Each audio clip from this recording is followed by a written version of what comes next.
What's going on, everyone? Some interesting news to send you real quickly. So this is the GameStop NFT website, old news, right? So I just come here to get the code, we copy it, we open a new browser, we go to Etherscan or Etherscan, however you want to say it, .com, click on this link. Now we're going to go to ERC20 tokens transactions. And we can see now that 6 hours and 17 minutes ago, Matt FingsmånX has sent some loop ring over, as well as 3 days ago. I don't know if he has any other transaction history. I guess not. So we now have Matt FingsmånX, previous loop ring CEO,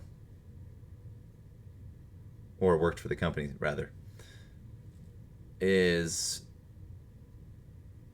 sending loop rings to GameStop. Not very many, but still interesting nonetheless. Just wanted to bring that up to you, let you know that that happened. But yeah, other than that, I'm bored as shit. How was your weekend? Cool. So 32 days ago is when we got the first loop ring in. No, I'm sorry, 37 days ago, right? So exciting shit.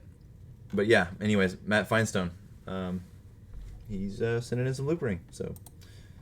And it looks like two different, that's just a different hash, okay. Same contract from Matt FingsmånX.eth. Here's his end of the deal, or his side of the transaction here. So, very cool. Anyways, that's what I have for you. What is this? ETH register controller? 5 days ago? Rabbit holes. Anyways, y'all have a good one.